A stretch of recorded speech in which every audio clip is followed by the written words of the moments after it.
अल्लाह तबारक व तआला कुरान मजीद के फरमाई चे पैगंबरा दी तवाया चे चरता तासु दे अल्लाह तबारक व तआला सर मोहब्बत कवई न दस्ता इत्तिबा देओ की दे अल्लाह मोहब्बत चे कम यो कस दे अल्लाह दे मोहब्बत दावीदार वी कम यो कस आवाई चीज़ दे अल्लाह तबारक व तआला दे हुक्म इत्तिबा हुक्म अगलर पकार दारी चे अल्लाह तबारक व तआला दे पैगंबर दे नबी करीम सल्लल्लाहु अलैहि वसल्लम दे सुन्नत व इत्तिबा की सहाबा कराम रिज़वानुल्लाहि तआला अलैहिम अजमईन अगीब दे नबी करीम सल्लल्लाहु अलैहि वसल्लम यो यो अदा अगबी पखपल जन करा वस्तला यो सहाबी नबी करीम सल्लल्लाहु अलैहि वसल्लम तवई चे ए दे अल्लाह रसूल यो खबर ढेर परेशान करें पजड़ के यो खबर तीरीगी और ढेर परेशान करें नबी करीम सल्लल्लाहु अलैहि वसल्लम तवई चे सहाबी आ खबर सदा चे तई पजड़ के परेशान करे ए दे अल्लाह रसूला मा सरदा गम व फिक्र दे चेकल मुंगा दे तासु न जुदा शु न तरसो पोरे चे मैं तासु दीदार नहीं करे तासु बाने मखपल स्तरग नहीं लगवली दे तासु चेहरे तम नहीं कतली न ए दे अल्लाह रसूला जमुं सूद न कीगी मुंग तचेन सुकून न हासिलेगी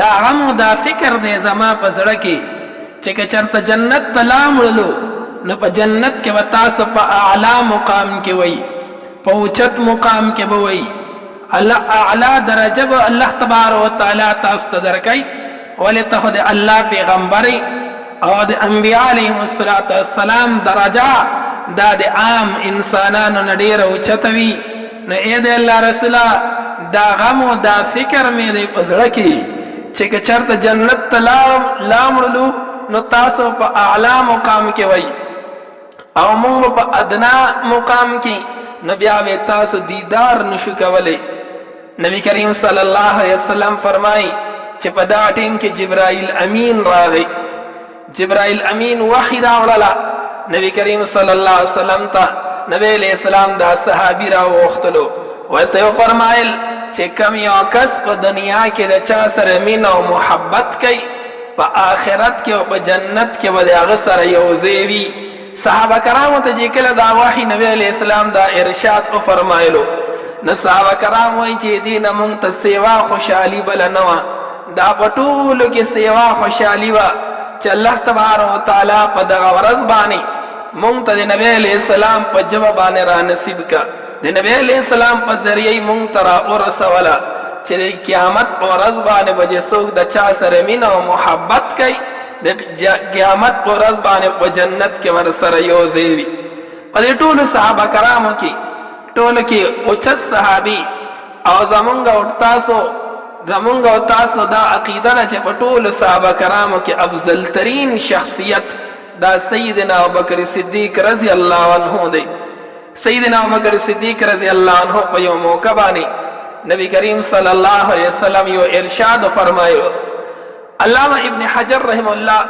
दा यो आद मुहद्दिस दे और दे इमाम बुखारी रहमहुल्लाह बा पदे किताब बानी यो खुली शरह लिखली दा बदे खपल किताब के लिखी दावई अल्लामा इब्न हजर रहमहुल्लाह चे पयो मजलिस के नबी करीम सल्लल्लाहु अलैहि वसल्लम ओ फरमाइल चे दे मा दे द्रियो सीजुनो सर ढेर ज़ियात मीना व मोहब्बत ते दे द्रियो सीजुनो सर ढेर ज़ियात मीना व मोहब्बत ते यो अतर सर में ढेर ज़ियात मीना व मोहब्बत थे आदयम देखपल बिबियान सर में ढेर ज़ियात मीना व मोहब्बत थे आदरयम दे दी मानज़ के ज़मा दे स्तर गो याख्वाल ए खौदले शेवे दे नबी अलैहि सलाम दादरी सुजने चे सरंगे जिक्र कल सैयदना अबू बकर सिद्दीक रज़ी अल्लाह अन्हु पदम पदगा मौका बांधे यकदम ओ फरमाइल चे ए दे अल्लाह रसूला माहुम दे द्रियो सीजुन सर ढेर ज़ियात मीना व मोहब्बत थे यौम दी सर मोहब्बत थे चे ज़तास दी चेहरे तकोरम नदामात ढेर ख्वाहदा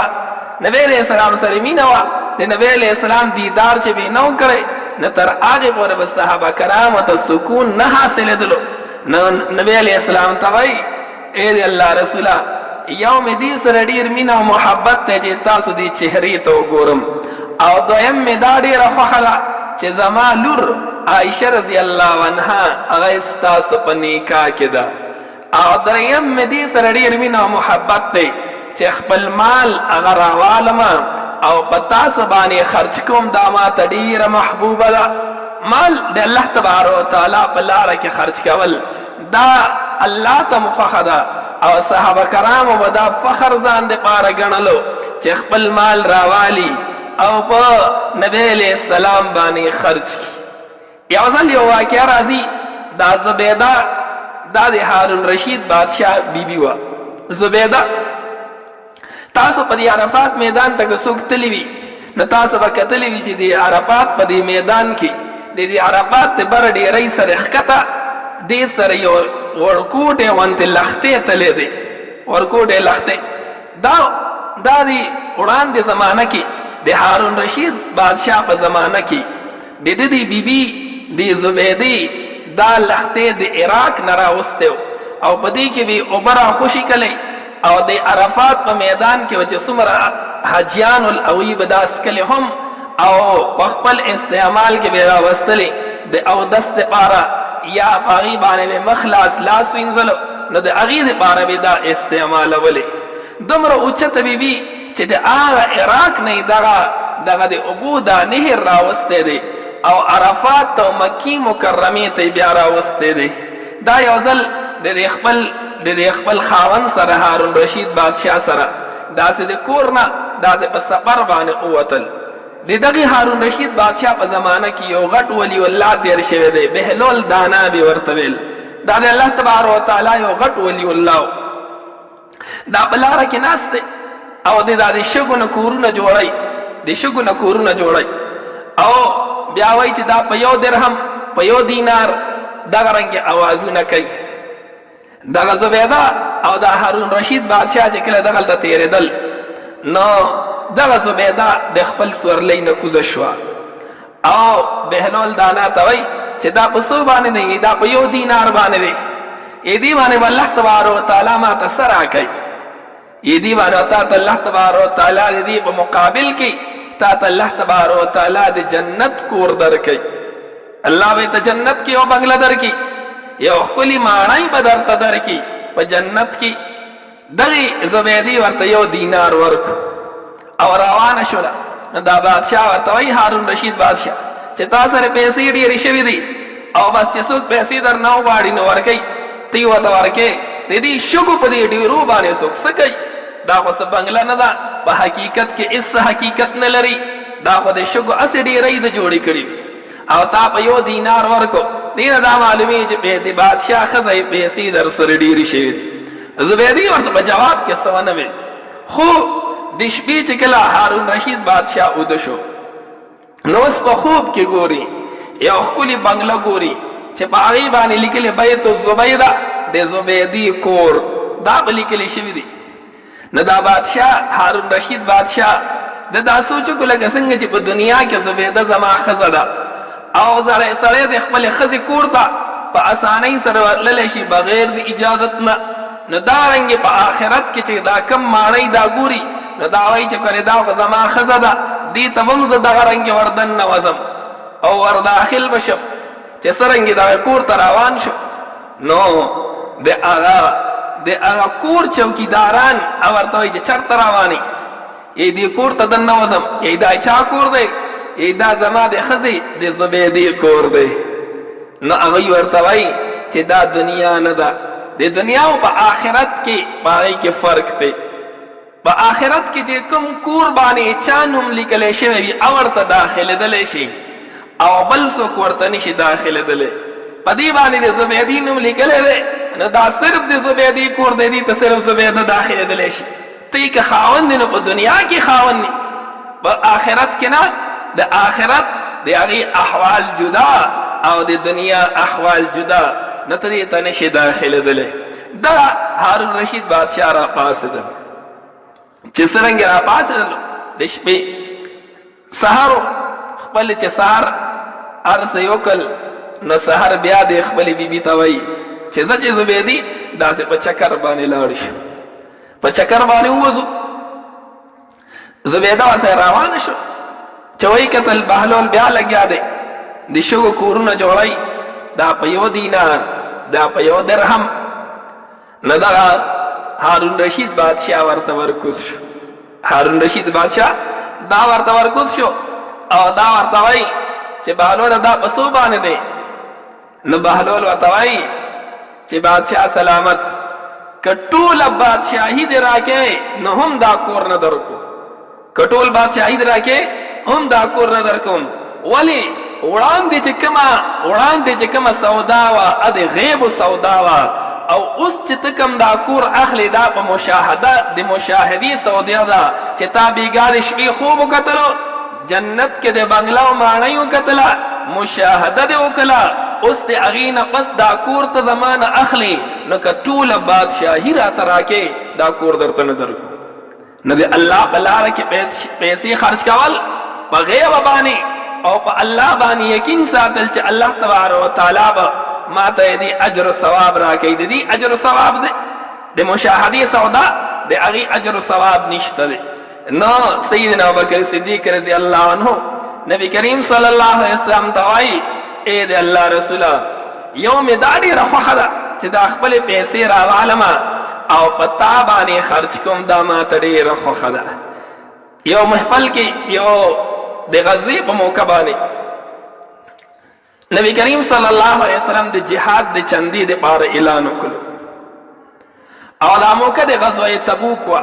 تبوک دا د مدینې منورې نه ډېر لرې دی، تقریبا 7 غنټې سفر ورته دی، دومره لرې دی د مدینې منورې نه. نبی علیہ السلام اعلان وکړو چې چنده را جمع کوي، پیسې را جمع کوي. په دغه ټیم باندې سیدنا عمر فاروق امیر المجاهدین خلیفه ثانی رضی الله عنه هغه فرمایل چې نن به زه د سیدنا ابوبکر صدیق نه نمبر وړم، مقابله یې وه ورسره. په دغه ټیم کې سیدنا عمر فاروق رضی الله عنه هغه د خپل کور سامان راوړل. نبی علیہ السلام ته ای عمره د خپلو بچو دپاره او د خپل اولاد او خپل ښځې دپاره یې څه پرېښي دي؟ نبی کریم صلی الله علیه وسلم ته جواب کې وایي او ای د الله رسوله نیم مال مې د خپلې اولاد او د خپلې بیبیانو دپاره پرېښی دی او نیم مال مې د کور تاسو ته راوړو. دې کې سیدنا ابوبکر صدیق رضی الله عنه رالو، سامان یې راوړلو. نبی علیہ السلام ته وایي، نبی علیہ السلام ورته وایي ای ابوبکر کور کې د خپلې بیبي ته او خپل اولاد ته څه پرېښودل؟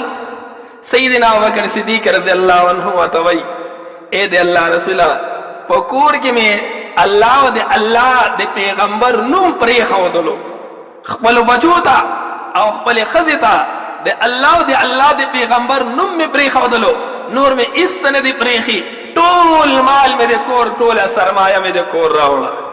په دغه ټیم کې سیدنا امیر المجاهدین عمر فاروق رضی الله عنه هغه وایي چې ای ابوبکر دې نه پس به زه تا سره چېرته هم مقابله ونه کړم.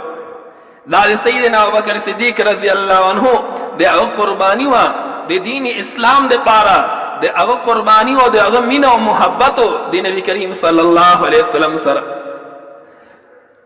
یو ځل سیدنا نبی کریم صلی الله علیه وسلم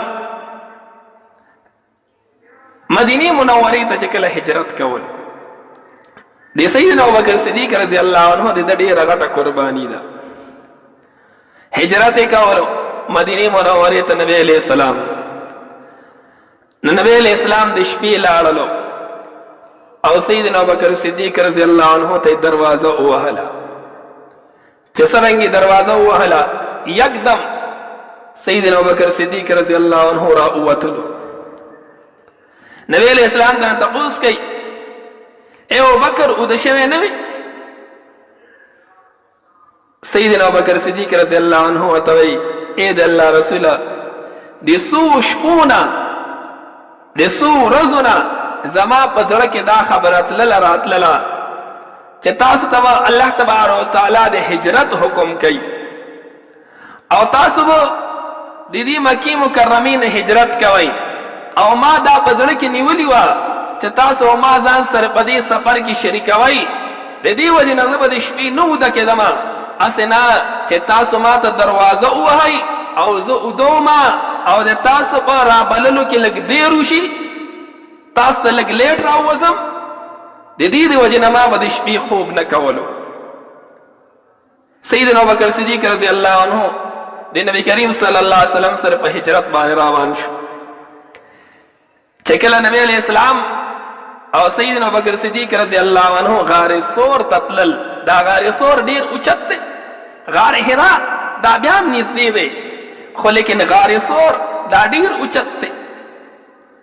نبی علیہ السلام روان دی او د دې خپو په دې پنجو باندې برخیږي غار ثور ته.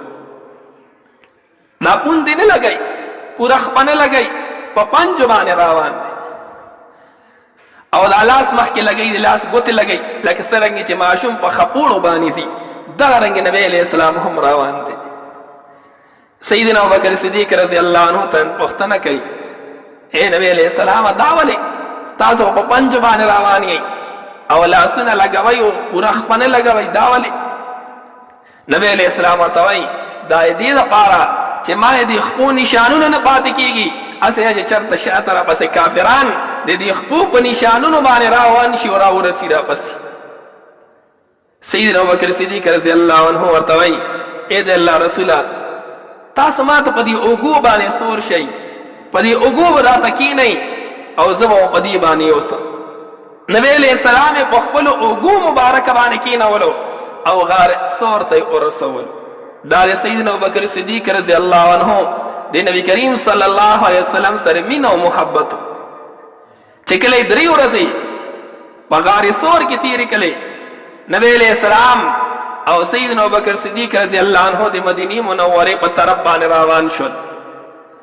چې کله یې مخکې سفر وکړو لویه واقعه ده خو مختصرا یې وایم. مخکې نبی علیہ السلام چې کله تللو نو سیدنا ابوبکر صدیق به کله ښي طرف ته شو او په لاره کې به کله ګس طرف ته شو، کله به د نبی علیہ السلام نه وړاندې شو، کله به د نبی علیہ السلام نه رسته شولو. نبی علیہ السلام ته پوښتنه کوي ای ابوبکر دا څه کیسه ده چې کله زمانه یو طرف ته روان شي، کله زمانه بل طرف ته روان شي، کله زمانه شاته روان شي، کله زمانه مخې طرف ته روان شي، دا څه کیسه ده؟ سیدنا ابوبکر صدیق رضی الله عنه ورته وایي اے د الله رسوله زما خیال چې کله راشي چې اسنه تاسو باندې ښي طرف ته دشمن حمله وکړي، کافران در باندې په ښي طرف باندې حمله وکړي، زه ښي طرف ته راواوړم. چې کله مې دا خیال راشي چې اسنه چې کافران تاسو باندې ګس طرف ته حمله وکړي ګس طرف ته واوړم، چې کله ما دا خیال راشي چې اسنه چې کافران تاسو باندې شای طرف نه حمله وکړي زه شاته راشم، چې کله زما دا خیال راشي چې کافران به تاسو باندې د وړاندې طرف نه حمله وکړي زه مخکې طرف ته راشم. دا دې وجې نه زه مخکې رستو کېږم. دا ولې د نبی علیہ السلام سره مینه او محبت و، د نبی علیہ السلام سره مینه او محبت و تر دې پورې چې کله دواړه مخکې لاړل ام معبد رضی الله عنها د هغې ګډې چیلۍ سره دلې. نبی علیہ السلام نور وړاندې نشو تللی ځکه ډېره لوږه ورته لګېدلې وه. سیدنا ابوبکر صدیق رضی الله عنه ته خپله هم ډېره لوږه لګېدلې وه، خو په دغه موقع باندې د ام معبد رضی الله عنها نه تپوس وکړو چې ای ام معبد که ستا اجازت وي د ستاسې دې چیلۍ نه موږ لږ پی والو. هغې ورته اجازت ورکړو چې څرنګې د چیلۍ نه پی ولیشل او نبی علیہ السلام ته یې ورکړل او نبی علیہ السلام ښه مزېدار په مړه خېټه باندې اوسکل. په دغه ټیم کې سیدنا ابوبکر صدیق رضی الله عنه هغه وایي چې زما زړه خوشحال شو ای د الله رسوله چې تاسو دا پی ډېر په ښایسته طریقه وسکل.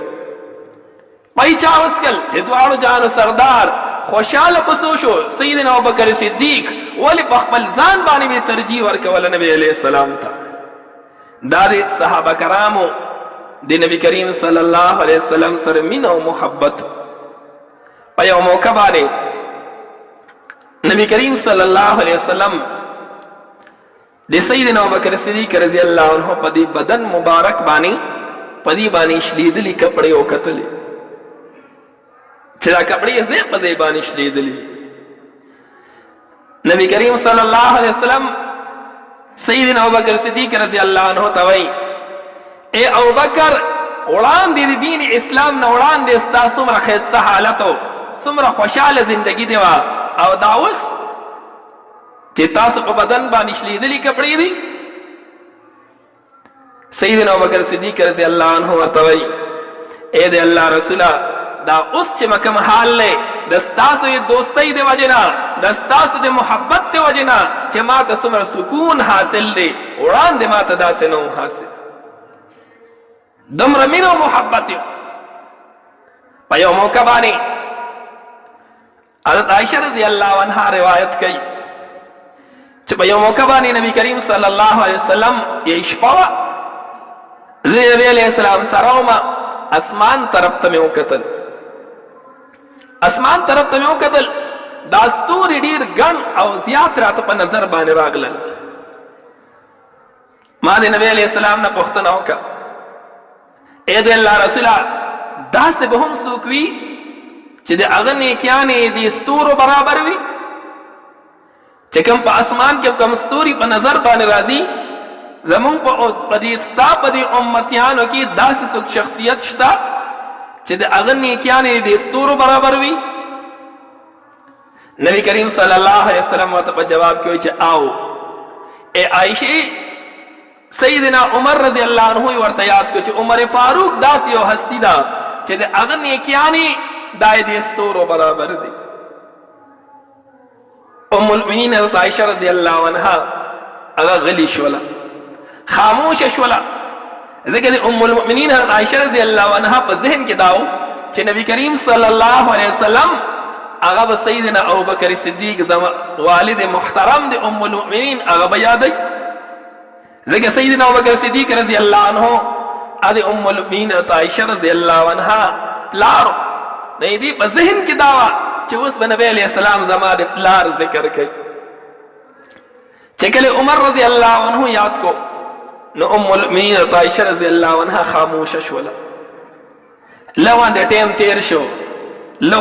تیر شو نو نبی کریم صلی الله علیه وسلم ورته په خپله باندې وایي اے عائشې دستا په ذهن کې داوا چې زه به تاسو ته ستاسو والد صاحب سیدنا ابوبکر صدیق رضی الله عنه هغه یادوم. اے عائشې د ستاسو والد صاحب سیدنا ابوبکر صدیق رضی الله عنه د هغه د یوې شپې ثواب چې کوم په غار حرا غار ثور کې هغه تیر کړی دی زما سره هغه د دې اسمان د دې ستورو نه د هغې ثواب سیوا دی. د دې وجې نه سیدنا عمر فاروق رضی الله عنه هغه به فرمایل سیدنا ابوبکر صدیق رضی الله عنه ته چې اے ابوبکر ټوله زندګۍ نیک اعمال د ما واخله خو لیکن چې کومې درې شپې تاسو د نبی کریم صلی الله علیه وسلم سره په غار ثور کې تیرې کړي دي د هغې ثواب ما ته راکړئ. چې کومې درې شپې تاسو د نبی علیه السلام سره په غار ثور کې تیرې کړي دي د هغه دریو شپو ثواب ما ته راکړه نور زما د ټولې زندګۍ نیک اعمال تاسو والئ. ولې ځکه دغه درې شپې د سیدنا ابوبکر صدیق د نبی کریم صلی الله علیه وسلم سره په غار ثور کې دا د دې د اسمان د ستور نه هم سیوا ثواب دی. عزیزانو عرض مې دا کولو چې صحابه کرامو کې د سیدنا ابوبکر صدیق رضی الله عنه د نبی علیہ السلام سره چې څومره مینه او محبت دیو د بل چانو د دې وجې نه خپل مال خپل جان ارس په نبی علیہ السلام باندې قربانول. د دې وجې نه سیدنا ابوبکر صدیق رضی الله عنه چې کله دا اذا جاء نصر الله دا صورت نازل شو نو صحابه کرام ډېر خوشحاله شو او وی چې په دغه صورت کې خو الله تبارک وتعالی خوشخبری راواستوله. خوشخبری چې ورأیت الناس يدخلون فی دین الله افواجا چې ته یې مخاطب ګوري چې د الله تبارک وتعالی په دین کې به ګروپونه ډلې خلک داخلي دي نو دا خوشخبری ده. چې مسلمانان به ډېر شي، د مسلمانانو جماعت کې به کثرت راشي. لیکن سیدنا ابوبکر صدیق رضی الله عنه هغه په یو کونه کې د جماعت کې نستلو جړېدلو. صحابه کرام سیدنا ابوبکر صدیق رضی الله عنه ترالل، اے سیدنا ابوبکر صدیق ولې جاړي؟ څه وجه ده چې جاړي؟ سیدنا ابوبکر صدیق رضی الله عنه ورته وایي چې جاړم په دې باندې چې کله د پیغمبر میشن پوره شي، د پیغمبر کار پوره شي، بیا د دنیا نه تشریف وړي. په دې کې د نبی علیہ السلام د دنیا نه تشریف وړلو طرف ته اشاره ده. نو سیدنا ابوبکر صدیق رضی الله عنه په جړاش په یو موقع باندې په حرم شریف کې نبی کریم صلی الله علیه وسلم کافرانو راګیر کړي او تکلیف یې ورته رسولو. کافران لګیا دي نبی علیہ السلام ته قسمه قسم تکلیف ورسولو. یو کافر د حرم نه بهر راووت او سیدنا ابوبکر صدیق رضی الله عنه ته ویل چې لاړ شه کنه عمل کرے د اوس خلاص کا چې چا سره تا ډېره خالصه دوستانه ده او کوم د پیغمبري دعوه کوي. په منډه منډه باندې سیدنا ابوبکر صدیق رضی الله عنه حرم شریف ته راغلی. د کافرانو دا جماعتونه په دې په مینځ کې راوتلو او په جلدی سره تر دې پورې چې نبی علیہ السلام سره ځان را ورسولو. چې کافرانو کله سیدنا ابوبکر صدیق رضی الله عنه کتلو نو نبی علیہ السلام یې پرېښودلو او سیدنا ابوبکر صدیق رضی الله عنه په هغه باندې شروع وکړ. تر دې پورې چې دومره ووهلو چې سیدنا ابوبکر صدیق رضی الله عنه په بدن مبارک باندې زخمونو نشانونه جوړ شول او وینې ترې روانې شول. او چې کله یې د تکلیف د تکالیف او برداشت ونه کړلی شو نو د هغې نه پس بېهوشه شول. سیدنا ابوبکر صدیق رضی الله عنه چې کله د خپلو رشته دارانو خپل کور ته راوستلو او څرنګه په هوش کې راغی نو اول یې دا تپوس وکړو چې نبی کریم صلی الله علیه وسلم هغه څه حالت کې دی. مور یې ورته وایي چې دا خپله په څه حال کې او ته د نبی علیہ السلام پوښتنه کې روټۍ ورته مخکې کا تر هغې پورې به د دې نه یو ګپه ونه کم یو نوړی به ترېنه ونه کم تر څو پورې چې ما ته د نبی علیہ السلام د هغه حال احوال نه وي راوړی چې هغه څه حالت کې دی څنګه دی. مور یې ورته وایي نو زه بیا چا نه تپوس کوم. سیدنا ابوبکر صدیق رضی الله عنه ته چې ام جمیل کور ته لاړ شي. ام جمیل رضی الله عنها د هغې کور ته لاړ شه. اب تا ته څه وکړي؟ اب تا د نبی علیہ السلام د حال احوال د هغې بیان وکړي. دا مور یې لاړه او د ام جمیل نه یې تپوس وکړو چې نبی علیہ السلام په څه حالت کې دی. ام جمیل ورته وایي چې نبی علیہ السلام په دار ارقم کې دی. دار ارقم دا د یو ځای مور یې راله. سیدنا ابوبکر صدیق رضی الله عنهم ورسره شو او روان شول دار ارقم ته لاړل چې نبی علیہ السلام څرنګې سیدنا ابوبکر صدیق رضی الله عنه وکتلو. نبی علیہ السلام راپاڅېدلو او د سیدنا ابوبکر صدیق رضی الله عنه ښکل کړلو تر دې پورې چې صحابه کرامو ته یې وویل چې دا سیدنا ابوبکر صدیق ښکل کوي. صحابه کرام هم ټول نبی سیدنا ابوبکر صدیق رضی الله عنه هغه ښکل کړلو. ولې غټه قرباني ورکړې وه. د دین اسلام دپاره صحابه ډېرې غټې غټې قربانۍ ورکړې. د نبی علیہ السلام د محبت د وجې نه خپل ځان به د شهادت دپاره وړاندې کولو، لیکن نبی علیہ السلام حفاظت به کولو. عرض مې دا کولو چې الله تبارک وتعالی وایي چې که چېرته تاسو د الله سره محبت کول غواړئ نو د پیغمبر اتباع وکړئ. قل ان کنتم تحبون الله، که چېرته ای پیغمبره دې ته ووایه که چېرته تاسو د الله تبارک وتعالی سره محبت کوئ نو د تا اتباع دی. فتبعوني ورته ووایه چې زما اتباع وکئ. لیکن په حقیقت معنو کې موږ د پیغمبر سره محبت کوونکي به څنګه جوړیږو چې کله د نبی علیہ السلام طریقې په خپل ژوند کې راول، کله د نبی علیہ السلام سنت په خپل ژوند کې راول. نن زمون په ژوند کې زمون طور طریقې دا ټول د غیر مسلمو دي. زمون خوراک د غیر مسلمو، زمونږ ناسته پاسته د غیر مسلمو، زمونږ خبره اترې د غیر مسلمو په شان دي. مونږ ټول د غیر مسلمو اتباع کړي ده. صحابه کرامو د نبی علیہ السلام مکمل اتباع کړي وه، په قول کې، په فعل کې، په خپل رفتار کې، په هر یو شي کې د نبی علیہ السلام اتباع کړي وه. الله تبارک وتعالی دې مونږ ته د نبی کریم صلی الله علیه وسلم د سنت اتباع نصیب کړي. واخر دعوانا ان الحمد لله رب العالمين.